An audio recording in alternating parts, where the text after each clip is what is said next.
Προχωρούμε λοιπόν στη Ευχαριστούμε. δεύτερη ανακοίνωση. Ο τίτλος στο πρόγραμμα είναι στα αγγλικά και η παρουσίαση PowerPoint που θα δείτε είναι στα αγγλικά.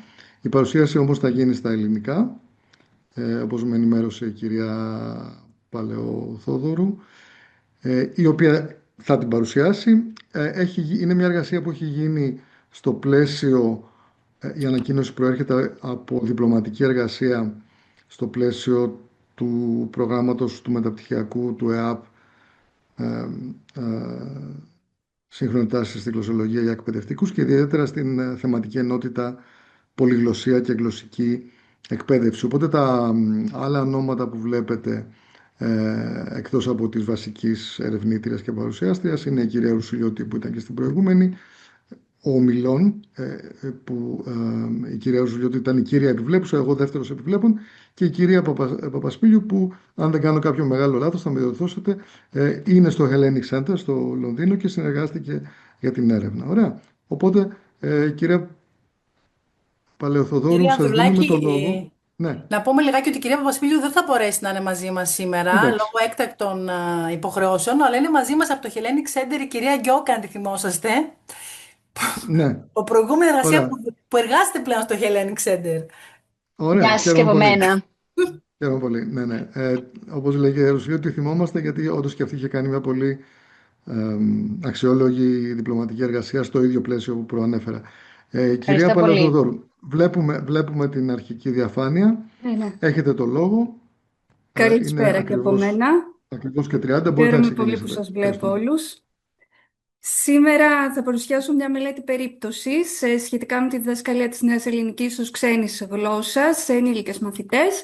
Η παρούσα εισήγηση, όπως προανέφερε ο κ. Ανδρουλάκης, βασίζεται στη διπλωματική μου εργασία που εκπονήθηκε στο πλαίσιο των μεταπτυχιακών μου σπουδών στο Ελληνικό Ανοιχτό Πανεπιστήμιο το 2024. Η έρευνα πραγματοποιήθηκε στο Hellenic Center στο Λονδίνο, έναν πολιτιστικό οργανισμό που προσφέρει διαζώσεις και εξ αποστάσεως μαθήματα της νέας ελληνικής, μόνο σε ενήλικες μαθητές στο πλαίσιο της μη τυπικής εκπαίδευσης. Αν και στο Hellenic Center προσφέρονται μαθήματα νέας ελληνικής σε όλα τα επίπεδα ελληνομάθειας, η παρούσα έρευνα επικεντρώνεται αποκλειστικά στο επίπεδο των αρχαρίων. Πρόσφατες μελέτες ενδεικτικά που εστιάζουν στο εκπαιδευτικό συγκείμενο του Λονδίνου για τη διδασκαλία της ελληνικής ως δεύτερης γλώσσας έχουν πραγματοποιήσει Παπαστεφάνου, Πάολο και Παρίνης, οι οποίοι διερευνούν από ψυχογλωσσική οπτική τα δίγλωσσα παιδιά που φοιτούν στα βρετανικά δημοτικά σχολεία. Επιπλέον, ο Καρατσαρέας προσεγγίζει από κοινωνιογλωσσική σκοπιά την ελληνόφωνη διασπορά στο Λονδίνο, εστιάζοντας τη μειωμένη διαγενειακή μετάδοση της κυπριακής ελληνικής ως γλώσσας πολιτισμικής κληρονομιάς. Παράλληλα, η ελληνική ως γλώσσα πολιτισμικής κληρονομιάς στο πλαίσιο ιδιαίτερων μαθημάτων, των ιδιαίτερων μαθημάτων εξετάζει η Γκιόκα, η οποία αναζητά τις ανάγκες και τις προτεραιότητες των μαθητών και των γονέων τους αναφορικά με την ελληνόγλωσση εκπαίδευση. Εκτός Λονδίνου, παρόμοια ερευνητικά ερωτήματα με τη δική μας μελέτη εντοπίζονται στην εργασία της Ανδριά, η οποία διερευνά την εκμάθηση της νέας ελληνικής ως ξένης γλώσσας στη Βαρκελόνη, με έμφαση σε ενήλικες μαθητές που φοιτούν τόσο σε δημόσιους όσο και σε κοινοτικούς εκπαιδευτικούς φορείς. Σύμφωνα με το κοινό ευρωπαϊκό πλαίσιο αναφοράς, η εκμάθηση ξένων γλωσσών αποτελεί μια διαβίου διαδικασία, η οποία δεν περιορίζεται στην τυπική εκπαίδευση. Η παρούσα έρευνα επιχειρεί να ειχνογραφήσει την ταυτότητα των ενήλικων μαθητών που επιλέγουν να διδαχτούν την ελληνική στο εξωτερικό, να αναδείξει κίνητρα, ανάγκες, εμπόδια και ταυτόχρονα διερευνά την ταυτότητα και τις διδακτικές εμπειρίες των διδασκόντων τους.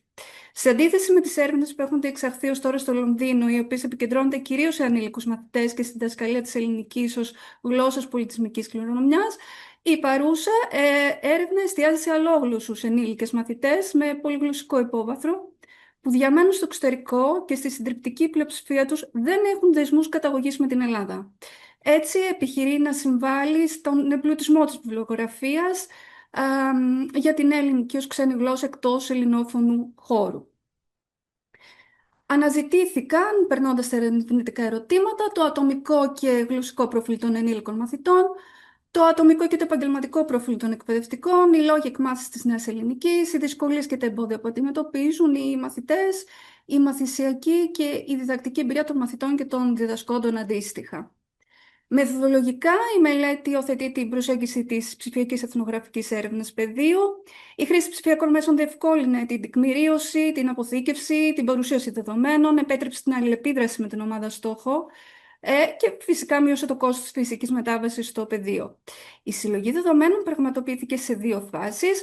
Στην πρώτη χρησιμοποιήθηκαν δύο ημιδομημένα ψηφιακά ερωτηματολόγια για μαθητές και εκπαιδευτικούς, συνταγμένα στα αγγλικά και σχεδιασμένα μέσω Microsoft Forms. Στη δεύτερη φάση διεξήχθησαν ημιδομημένες εξ αποστάσεως συνεντεύξεις μέσω Skype. Πριν τη διεξαγωγή τους, όλοι οι συμμετέχοντες υπέγραψαν έντυπο συγκατάθεσης για την ηχογράφηση και τη μεταγραφή των συνεντεύξεών τους, καθώς και για τη διατήρηση της ανωνυμίας τους. Το δείγμα προέκυψε μέσω στοχευμένης δειγματοληψίας από το επίπεδο των αρχαρίων. Στη φάση των ερωτηματολογίων συμμετείχαν 55 ενήλικες μαθητές και 6 εκπαιδευτικοί. Από αυτούς 10 μαθητές και 5 εκπαιδευτικοί συμμετείχαν στη δεύτερη φάση των συνεντεύξεων. Η συλλογή των ποσοτικών δεδομένων έγινε τον Ιούλιο του 2023. Οι συνεντεύξεις πραγματοποιήθηκαν το Σεπτέμβριο και Οκτώβριο του ίδιου χρόνου. Ο συνδυασμός των ποσοτικών και των ποιοτικών δεδομένων επιτρέπει την τριγωνοποίηση των αποτελεσμάτων για την ενίσχυση της αξιοπιστίας των ευρημάτων. Περνώντας τα ερευνητικά αποτελέσματα, από το σύνολο των 55 μαθητών, το 52,7% ήταν γυναίκες, το 61,8% ανήκε στην ηλικιακή ομάδα 25-45, ενώ αξιοσημείωτο ήταν και ένα ποσοστό της τάξης του 21% που δήλωσε ηλικία άνω των 55 ετών. Το 50,9% ήταν Ευρωπαίοι, με το 41,8% να δηλώνουν ότι οι γονείς του προέρχονται από το Ηνωμένο Βασίλειο. Μόλις το 3,6% των συμμετεχόντων δήλωσε ότι έχει ελληνική καταγωγή, ενώ το 43,6% ανέφερε ότι οι σύντροφοί τους είναι Ελληνοκύπριοι. Στην πλειονότητά τους διέθεταν πανεπιστημιακή μόρφωση και ήταν επαγγελματικά ενεργοί. Παρότι το 61,8% δήλωσε τα αγγλικά ως πρώτη γλώσσα, το 85,5% ως γλώσσα που κυριαρχεί στο οικογενειακό του περιβάλλον, το 74,5% απάντησε ότι δεν προέρχεται από πολυγλωσσικό οικογενειακό υπόβαθρο, μόνο το 9,1% των συμμετεχόντων δήλωσε ότι είναι μονόγλωσσο. Η πολυγλωσσία των υπόλοιπων συμμετεχόντων σε ποσοστό 90,9% ήταν κυρίως αποτέλεσμα της γλωσσικής εκπαίδευσης και της διεθνούς κινητικότητας, καθώς το 94,5% μιλούσε τη γλώσσα ή τις γλώσσες των χωρών που είχε διαμείνει. Για του λόγου τα αληθές, φαίνεται πως από το γράφημα μαθαίνουν διαδεδομένες κυρίως γλώσσες, όπως γαλλικά, ισπανικά, γερμανικά, ιταλικά, ρωσικά και άλλες. Και εδώ μας ενδιαφέρει ότι 5 έχουν δηλώσει ότι δεν γνωρίζουν άλλη γλώσσα πλην της αγγλικής, άρα είναι μονόγλωσσοι. Από το σύνολο των 6 εκπαιδευτικών, το 83,3% ήταν γυναίκες, ανήκαν στην ηλικιακή ομάδα 25-45 ετών. Όλοι ήταν Έλληνες, φυσικοί ομιλητές της ελληνικής και απόφοιτοι ελληνικών πανεπιστημίων με υψηλό μορφωτικό επίπεδο.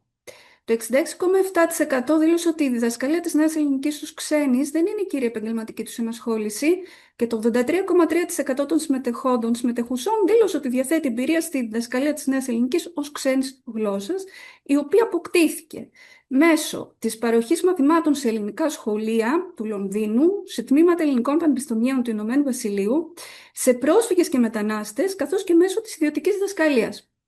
Ωστόσο, μόνο 1 στους 6 είχε εξειδίκευση στη διδασκαλία της ελληνικής ως δεύτερης ξένης γλώσσας, ενώ μόνο 2 δήλωσαν ότι το συγκεκριμένο πεδίο αποτελεί την κύρια επαγγελματική τους ενασχόληση και ότι επιθυμούν να δραστηριοποιηθούν αποκλειστικά σε αυτό και στο μέλλον.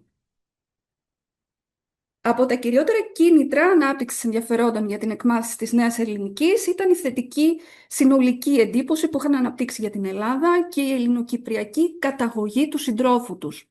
Επιπλέον, καταγράφηκε η επιδίωξη ουσιαστικότερης διαπροσωπικής επαφής με Έλληνες ομιλητές κατά τη διάρκεια των ταξιδιών και της διαμονής τους στην Ελλάδα.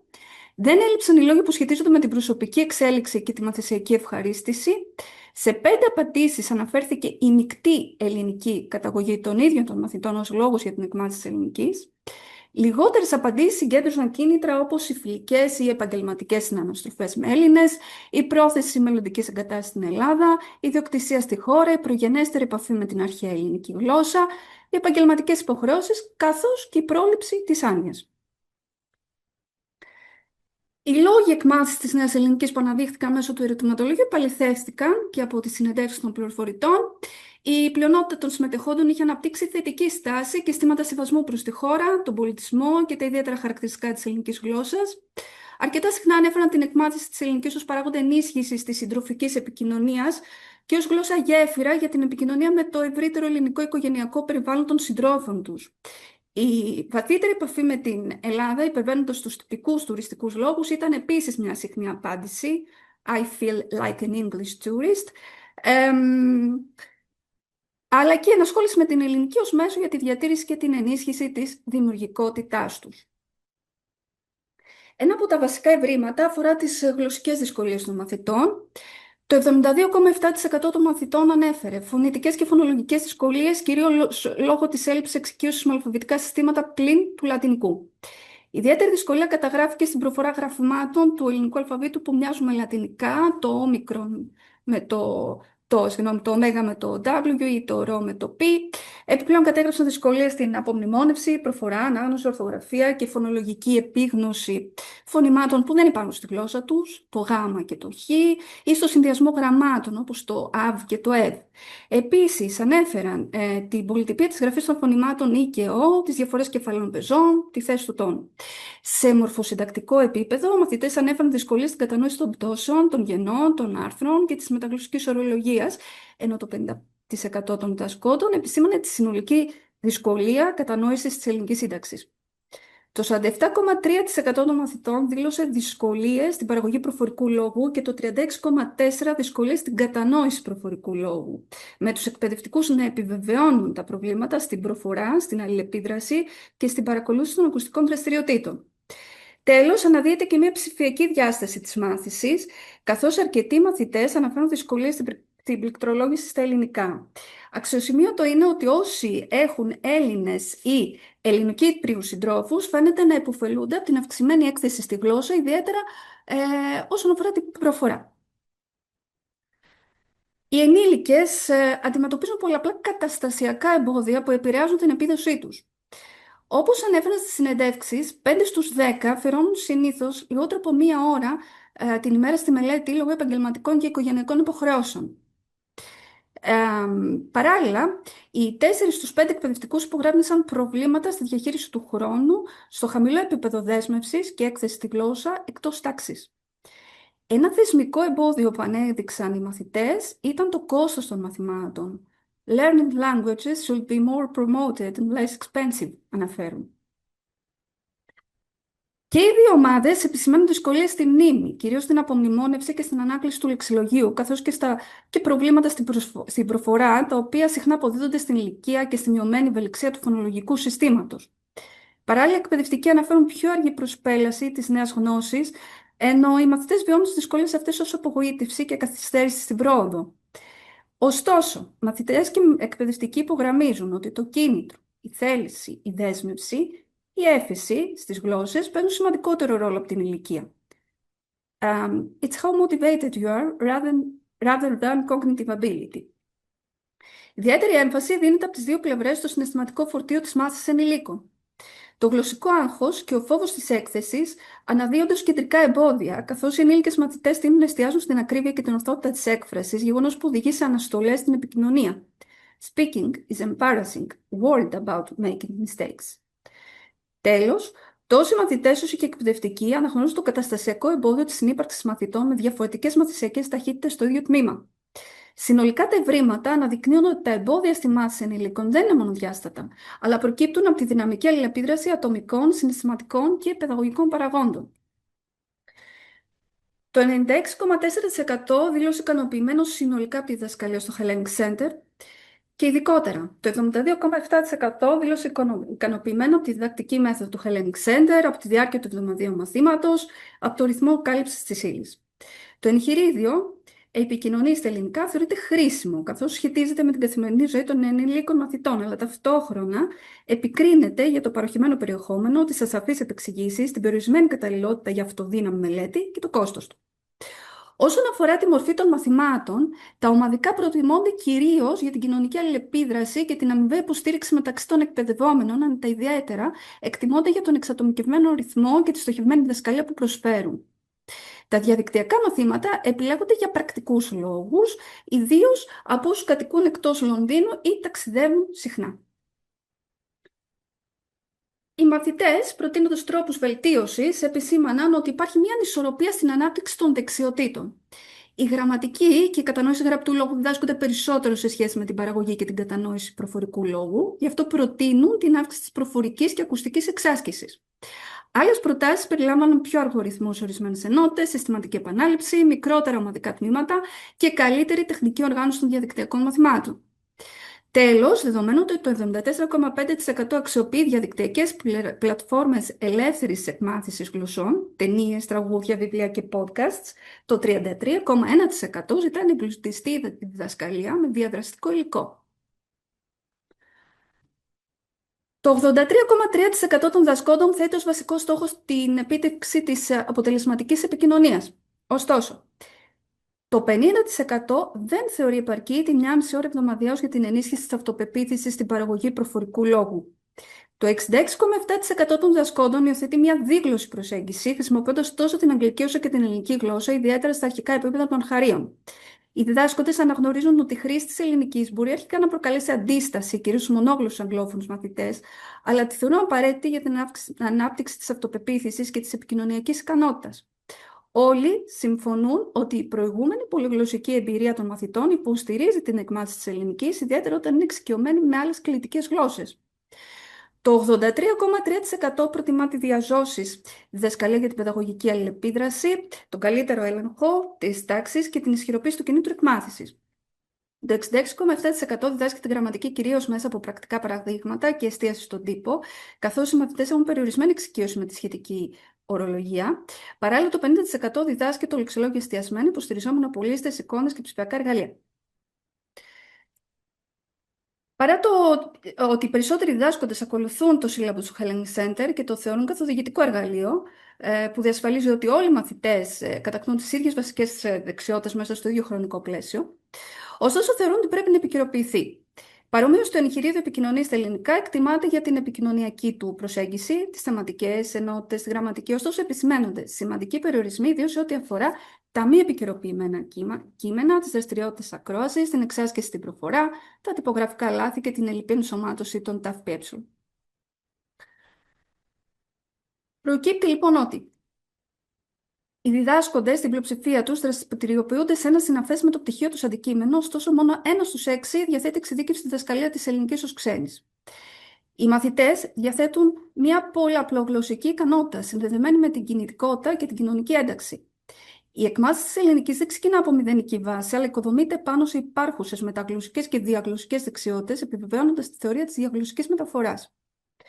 Τα κίνητρα για την εκμάθηση της ελληνικής είναι ενταξιακά και όχι χρηστικά, αντανακλώντας μια συνειδητή προσπάθεια διαμόρφωσης και διαπραγμάτευσης μιας ταυτότητας κοινωνικά αποδεκτής στο ελληνόφωνο περιβάλλον.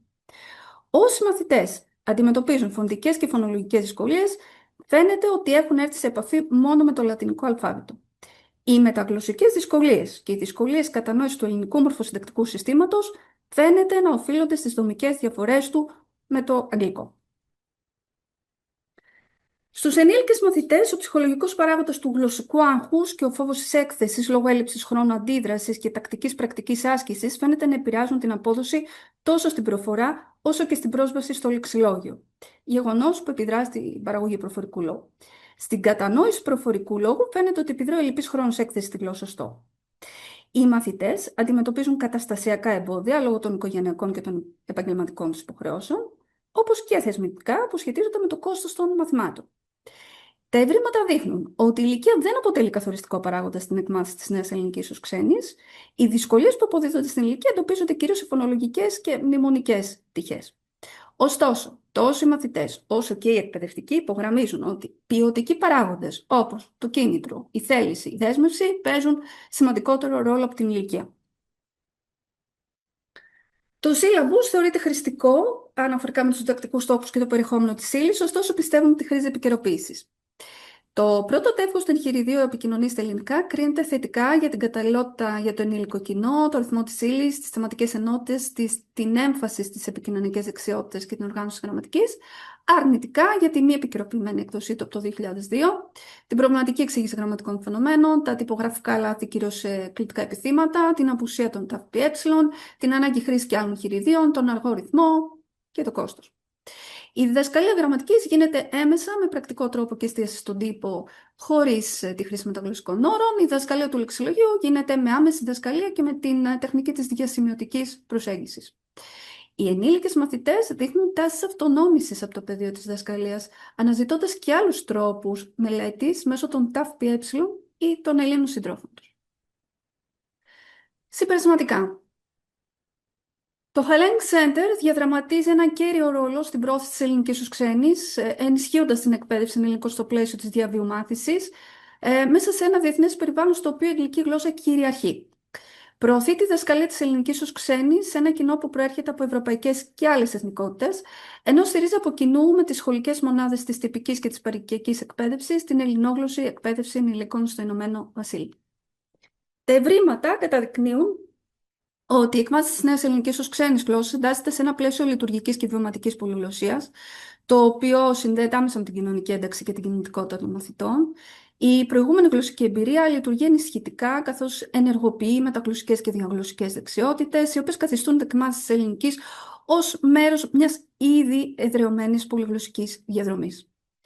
Παράλληλα, τα ενταξιακά κίνητρα αναδεικνύονται ως κεντρικός παράγοντας μάθησης, υπερισχύοντας της ηλικίας, η οποία φαίνεται να επηρεάζει μόνο επιμέρους φωνολογικές και μνημονικές πτυχές.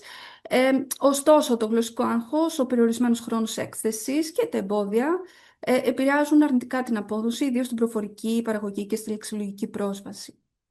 Σύμφωνα με το επαγγελματικό προφίλ των διδασκόντων, διαπιστώνεται απουσία προπτυχιακών προγραμμάτων σπουδών με σαφή εξειδίκευση στη διδασκαλία της ελληνικής ως δεύτερης ξένης γλώσσας, καθώς και έλλειψη νομοθετικής κατοχήρωσης των επαγγελματικών δικαιωμάτων των κατόχων μεταπτυχιακών τίτλων στο ίδιο επιστημονικό πεδίο. Η θεσμική αυτή ασάφεια φαίνεται να επηρεάζει έμεσα την ποιότητα της διδασκαλίας, περιορίζοντας τη συστηματική επιμόρφωση, την επαγγελματική αναγνώριση και τη διδακτική εξειδίκευση των εκπαιδευτικών.